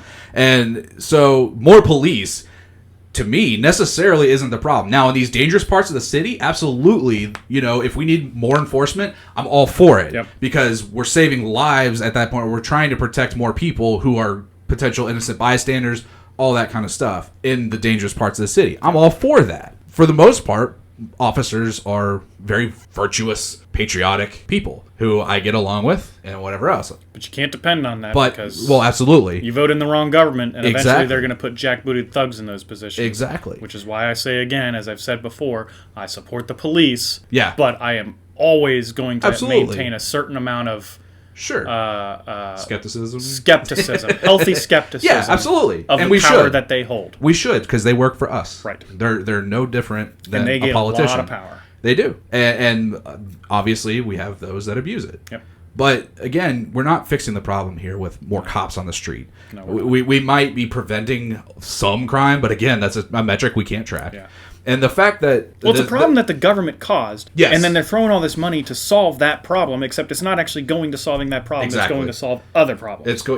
Which is not actually going to solve. Right. All right, one last thing, and then we'll get into my Bonehead of the Week. Originally, my nomination for Bonehead of the Week was going to be this guy, Mike DeWine, simply because he decided he is going to be running for re-election. And I only wonder, who supports this guy anymore? I have no idea. The only people I can think of is the Republican establishment. Is the establishment. Yeah. Is there any actual grassroots support for this guy? From the people that... clue. It just doesn't make any sense. I have not met a single person who's on DeWine's side. Is he going to hold rallies? And if he does, who's going to show up? Is it just going to be corporatists? Right. Because I'm not going. I don't know a single Republican in this area, in a relatively blue county, that supports this guy. Right. Where is he going to get support from the actual people? Because I don't see any people supporting him. Right. Like, ground support. Well, I think that the logic is, since he's an incumbent and able to run, that we're just going to settle, which is the exact wrong answer from the Republican side of the aisle. We cannot let this guy. We cannot let him run unopposed. We have at least make the attempt to primary him and get him out of there, because this is absolutely ridiculous how he's handled this whole shutdown and everything. I've lost my livelihood because of this guy, and it's not a personal vendetta. And you're not the only one. Exactly. I know plenty of people locally who have as well, and who had more at stake than I did. Just from a simple handling of this situation now, I get it. This is kind of an unprecedented thing, but at the same time, if we're going to follow the science, then we are not anywhere close to even doing that. Yeah. We're not even... Well, I'll get worked up over this. and I'm just going to say this. Mike DeWine sucks, and we know that. But we need to say Joe Blystone's name over and over. Yeah, absolutely. Because so far as I can tell, this guy is our best chance to primary DeWine. That we know of now, yeah. That we know of. Yeah. I cannot cast a vote. I will not cast a vote for DeWine if he's on the ticket. Right. If I got to vote for third party or whatever... maybe depending on who the Democrat is, if it's somebody that I can stomach, then maybe vote for Scott. right. Write me in. Right, I'll write my own name in, but I am not casting a vote for Mike DeWine. And I don't think anybody else on the ground is going to vote for Mike DeWine either. So the Republican Party absolutely must. And this is again another reason why I haven't said it yet this show, so this is my opportunity to say it. Get local, get involved, fill those precinct executive seats. Yep. Because then we can start directing what this leadership does. Yeah. And this leadership needs to not nominate this guy. Good grief. Yeah. Well, and see, the scary part is, and the more you look at politics over the years, over a length of time, the more you see this, is that people are just not engaged. They don't care, even on a national level. Look at... in 2016, in 2016, I was right the first time. I don't know, what are you talking about? Hillary and Trump. So it was 2016. Yeah. What are you, high? Man, some in this water. So we have two terrible examples of humanity on a personal human level. If this is the best of humanity that we have to offer as a president, I'm concerned. I like Trump, but as a human, he's kind of scummy at the same time. And, it is what it is. And Hillary, definitely. But if we're just going to say, with DeWine, you're the Republican on the ticket, we're just going to let it go, whatever else, we're going to get the same garbage results that we've been dealing with for this past year. Here's the thing. And that is just insane to me. I understand, that people just don't care enough. But even the people that are overly concerned with national politics, and national politics are not to be ignored, because you have to understand the context of your own local environment. So I understand. But if you are paying attention to national politics at the exclusion of your local politics, you're messing up. And I say this as somebody who's been doing that for years. Yep, so you're totally right. I'm not saying that to be judgmental. I am have been just as guilty. The reason why schmucks like this guy get into office in the first place is because we're not involved. Right. If we're not filling these precinct executive seats, then we're not directing the party the way it needs to be directed, which should be towards constitutionalism, which should be towards freedom. Well, most people don't even know what that even means. But that's the scary part. But here's the thing. A lot of people do, but they're not paying attention to this. There's a lot of people that understand what we're talking about as far as freedoms, as far as constitutionalism, as far as the importance of states' rights. Right. They'll talk about it all day. Again, I've done the same thing. States' rights, states' rights, states' rights. But I didn't even know who my fucking governor was. Right? There's not much to talk about. Well, but even when there was Kasich. Well, yeah, but I mean, I probably couldn't name Kasich as my governor back in the day when I was paying attention to national politics and talking about how important states' rights are. Yeah. Well, if you're talking about that, you need to be focused on it. You need to be paying attention. So get involved. I'm telling you to fill these seats and start directing the party the way it needs to go. Otherwise, we're just going to keep getting these kind of people into office. Yeah, Ohio needs to stop electing these Democrat Republicans. Right. I mean, it is just awful. The last 2 governors having been exactly that. Yep. They're a Democrat with an R next to their name, and that's why they got in. Right. And this whole charade needs to stop. Yep. We need to call it what it is and get rid of these kinds of people out of our leadership. Ohio has a very strong conservative ground game. Yeah, it really absolutely. does. Not game, but support. Right. It's there. Yeah. They just need to be activated. Right. Right. Which hopefully is one of the things that we're starting to do is we're starting to activate the conservatives and hopefully some libertarians as well. Right. To understand that the Republican Party is our best chance for protecting our rights and protecting our freedoms in our localities. Yeah. At least at this point in time. At this point in time. So. Yeah. For sure. And libertarians, I'll tell you this: you show me how the Libertarian Party can be as effective as the Republican Party in protecting our freedoms, and I'll join your team instead. Yep. I don't see it. And exactly. There's an opportunity. That's been my argument, I'll just say this: libertarians, there is an opportunity here that you should not pass up. Seize it. The Republican Party can use all the help they can get. Yeah. I've made it very clear to the people that I've been working with in the Republican Party locally that I lean very much libertarian. Sure. And I have not been rejected for it yet. Right. Now, it doesn't mean that I won't be at some point or somebody won't, challenge me on any of that, and that's fine. Right. You know what I mean? But so far, they've been totally accepting of, and honestly, they seem to agree with me on a lot of the libertarian. So I think there's a lot of libertarians within, on the ground, within the within the Republican Party. Yeah. All you have to do is get in there and start directing it. Right. And direct the Republican Party towards those. Right. And I think a lot of people struggle with libertarians because there are a lot of libertarians, and this is why I struggle with libertarians. I know we're getting to a completely different topic here, but I think it's good. Yeah. The reason why a lot of people struggle with libertarians is the abortion issue. I think because libertarians are kind of messed up on the libertarian issue. Even Murray Rothbard didn't have that figured out. Yeah. And I've read at least one of Murray Rothbard's books, and he was wrong on abortion. Yeah. He just was.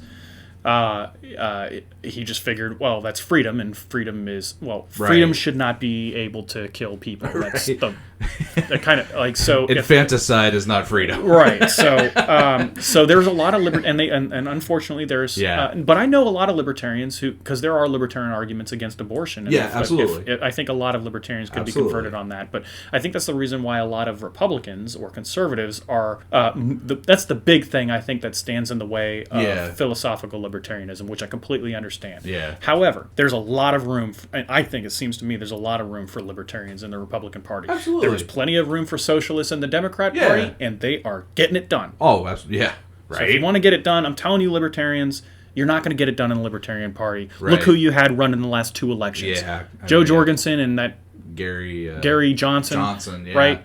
Good grief. So yeah. I'm not. That doesn't mean that I think the Republican Party is the cat's meow and is the best ever. No. They've got a lot of problems that Absolutely. I have. But that's why I'm getting in there so I can fix that crap. Well, because it's the only place I can't go in the Democrat Party and fix it. Right. And the Libertarian Party doesn't have the foothold. Right. And they're not going to get the foothold. Exactly. You're not going to. Sorry, Libertarians, to burst your bubble. You are not going to replace the Republican Party. Exactly. It's not going to happen. At least not anytime soon. Anyway, you just probably never going to happen. I would generally agree with that point, and that's been my argument against the Libertarian Party. Like, I agree with a lot of what they state as their platform, but at the same time, philosophically, you don't have the backing. And that's what matters when it comes to statewide elections and everything else, especially national elections. But even statewide elections are multi-million-dollar endeavors. This is a mantra I'm going to repeat that I've repeated before, not on this show, but I've said many times. You have to deal with the world as it is, not as you'd like it to be. Yep. And that's the problem that a lot of libertarians face, is they want it to be this particular way, so therefore they don't want to get involved with the Republican Party. Right. Well, I get that, but that's not the way the world is. It doesn't work that way. The world operates off of campaign contributions and all, so you just got to do what you got to do. Right. Because it's time for my bonehead of the week. Oh, yeah. Like I said, it was going to be DeWine just for simply announcing his re-election campaign. But my actual bonehead of the week is this guy at the San Diego Zoo. So you said you hadn't seen this ahead of time? No. So this guy and his 2-year-old daughter, he took her into, this is, okay, so let me just, from CBS News. Father has been arrested on suspicion of child endangerment after he carried his 2-year-old daughter into the elephant habitat at the San Diego Zoo to take a photograph with the animals. Oh, good The man bypassed multiple barriers and purposely and illegally trespassed into a habitat for Asian and African elephants Friday afternoon, zoo spokesman Andrew James said.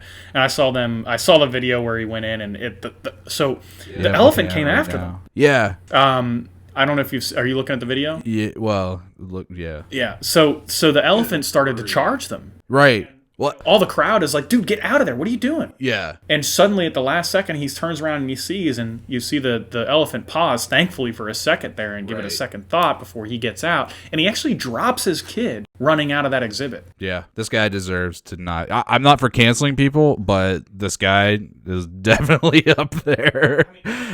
I cancel his parenting rights Should right this now. guy be allowed to breed? I mean, no. This is one of those things that makes me understand the appeal of authoritarianism, because there's some people I think just need to be castrated, and this is one of them. Right. And You're carrying your kid into an exhibit with dangerous animals. This is way worse than our local Harambe story. I mean, come on. Yeah, at least with that, the parent was kind of negligent, which that's bad. But this guy is willfully taking his kid into a habitat. And most people, like, a lot of people don't understand that elephants are very aggressive and territorial creatures. Like, you don't screw with an elephant. Not only is he just bigger than you, but they're very aggressive. Although I don't know if this is true. This is totally weird. I saw this recently. Somebody posted, like, on some social media post or something, this claim. It's one of those random facts. And apparently elephants see humans the way humans see puppies. I wouldn't doubt it. We're cute. Like, we're this cute thing. I'm sure the size ratio is probably pretty similar. Well, yeah, but I mean, do all bigger animals see us that way? Do giraffes see us that way? I could see whales seeing us that way, because whales and them, they seem to. You see those videos where they seem to just love us. Yeah. But are they? Do they love us, or are they playing with their dinner? You know what I mean? Like, well, with whales eat krill. They don't eat us. You know, I mean, killer whales maybe. Whale. Great white. I guess so, but I mean, they don't necessarily eat humans, but they'll eat something in the water. Great white isn't a whale. It's not even a mammal. Yeah, well, I'm talking about like blue whales. Well, okay, or humpback whales. Those guys. I'm just thinking big fish, man. They all swim. They're all the same. I was in the Navy. I listened to whale farts. That's a true story. So yeah. See. So my point is that they are aggressive. Yeah. I can understand why people would think they're not, but and even at a zoo, that doesn't change the fact that they're wild animals, and it should be pretty clear that you don't climb into an elephant exhibit with your 2-year-old kid. Why is this a thing? Yeah. Seriously. Especially with your kid. If you go in there as an adult, more power to you. I really couldn't care less. I mean, you should still get punished for it. Yeah, but don't endanger the life of your child. Your child has no choice in that decision, and that's infuriating. And honestly, I think Bonehead of the Week is probably putting it lightly. Right. I mean, this guy's a total piece of shit. He really is. Good night. So, all right. That's, as a parent, that's infuriating. So, we're going to talk quickly in our cultural discussion about the one phrase that I hate from every presidential election ever in modern history. We're talking about the battle for the soul of the nation. I didn't even prep for this discussion. So, I know what you're going to talk about, but I'm so bad at prep. Well, this whole thing kind of stems from, and it kind of ironically kind of piggybacks on your philosophical discussion a little bit, but it deals with why it's important for us to stand up to the left and the other side. You can call it, label it whatever you want. But why it's important? Because if we are not the ones who stand up for virtue and stand up for truth, then who's going to do it? That's my problem with completely disregarding platforms and things like that. You may not agree with Facebook. You may not agree with Twitter. You may not agree with the things they do and whatever else. But to completely abandon them is giving over that platform to the other side. And I don't believe in doing that, at least from the perspective of being the person to stand up and speak for truth. Because to me, truth is worth standing up for. And that should be our goal. Our when I was first getting into watching, national politics and things like that, my whole crusade was to convince people. And that was very wrong-headed because, hey, guess what? You find out real quick that, hey, you're not going to convince very many people because most people are not open-minded enough to listen to anybody but their own self. So in that regard, I had the wrong perspective. But at the same time, what I think is doing a very important thing, which is speaking actual truth and letting the truth be known in public. Not just behind closed doors, not just with my family and friends, not anything else. I constantly engage with people that I don't know them, they don't know me, and whatever else, but I try to form conversations around a news article or a political view or things like that on very widely distributed publications on Facebook. The Hill being one of them. And if you've ever got into a discussion on the Hill Facebook page, it can get interesting. I've done the same thing on Twitter when I was not banned. Yeah, I can't. I've never been a fan of Twitter. I don't. Twitter's even more of a shit show than Facebook. Oh yeah. Twitter's a cesspool. I think it's the anonymous thing that drives that. But. Absolutely. So over the weekend, if you didn't know, the Grammys happened. They're trying to take over Pornhub's spot in televising porn. I've never watched a single Grammy. Have you ever actually watched? Yeah, really. See this was a thing. Like TV time growing up was a family event kind of thing because we didn't have much money, so we did have cable. That was like our one indulgence, and so watching award shows and things like that was a thing in our house typically throughout the year, whatever. TV time was a thing for us too, but award shows were just one of those things we just never watched. Yeah, we did, and I especially like the Grammys because I like music and everything else, and it was always stuff. But I haven't seen a Grammys in probably 15 or more years. Because as it got more and more progressive, I was like, I really don't have the stomach for this kind of stuff. And as a parent, definitely would not ever show my kids anything from one of these televised award shows. This whole Cardi B thing is just absolutely disgusting. So I didn't watch it, did you? No, I didn't watch it because I refused to. But the descriptions were plenty. I didn't even see the descriptions, so I'm not entirely sure what happened. Basically, these two women simulated sex on stage on national TV. Yeah. So that's hot. Right. Yeah. No. We've become this society that is just anything goes. And as a parent, and even not being you don't have to be a parent to understand the just absolute ridiculousness of this. I mean, why in the world is this okay to broadcast to a national audience?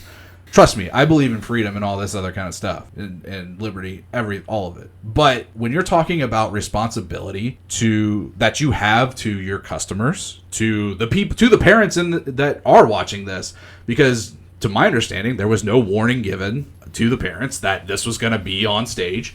Just with the same as the Janet Jackson thing and Justin Timberlake thing during the Super Bowl halftime show. There was no warning given during that or for that anything like that was supposed to happen. But at the same time, my point too is we as conservatives, we as individuals like to just criticize the fact that this even happened, that this is on TV, that this exists in the public square, which is about half the job. But the half that we are not good at and the half that we really fall apart on is being convincing as to why this is damaging to our culture, to us as individuals, to us as people, and why. Convincing to who, though? To those who clearly agree with this. Does it matter at this point? I mean, because this gets into my conversation that I'm going to have. Right? So, no, I know, yeah. Which is why I said it's kind of piggybacks off of it because, but like I said, the more important thing to me is being the people who stand up for truth.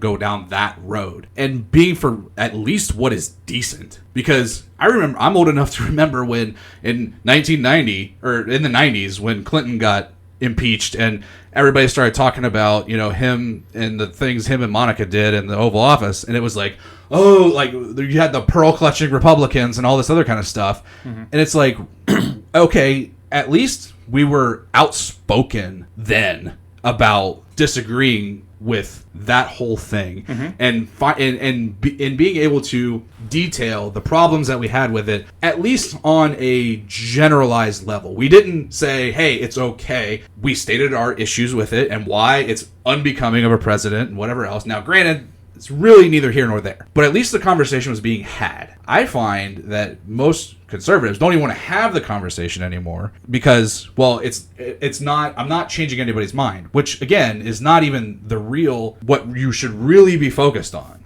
I don't know if I agree with that. Right, and I knew you wouldn't based on what I knew you were going to talk about. But see, this is kind of where I see it is we should be the people standing up and for what is decent and in the public 100%. Square. Yeah, we should. We should. But I think we do. That's the part I think I disagree with. It sounds like you're saying that the conservatives aren't. Well, let me tell you why. I'm sorry. I'll let you finish. Yeah. Well, the overarching point is we need to be more convincing when we do stand up for this kind of thing. We are really, really, really bad at being convincing in our arguments. We like to throw a bunch of facts at people, and we like to throw a bunch of everything else, which is fine. That's great.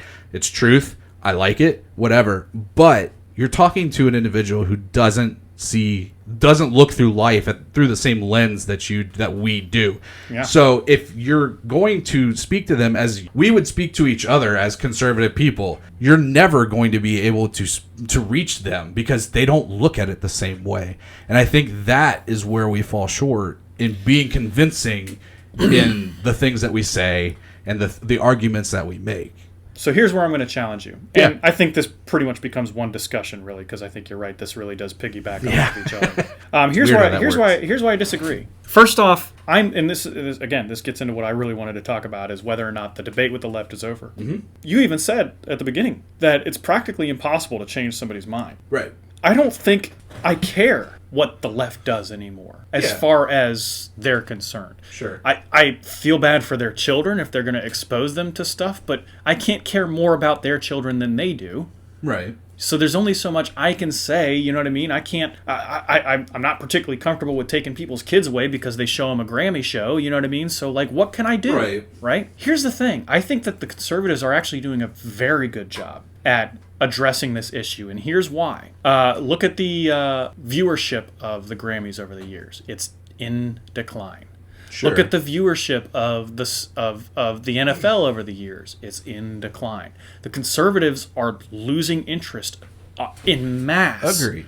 In this stuff. So I don't know if I go that far. It isn't. No, it is in mass. It absolutely. Before COVID, remember when they were trying to hide the shots of how empty those stadiums were? Oh, yeah. Right. They're tired of it. They're tired of the propaganda. They're tired of the progressivism. Yeah. They're tired of this type of crap as well. They're done watching this shit. And to a point. And, well, yeah, there's still plenty of conservatives I know that still watch the stuff, and I understand that. But overall, it's amazing some of the people that I know that used to be just plugged into everything NFL, and now they're done. Yeah. I was not as much, but I was relatively plugged in. But now they're done. Yep.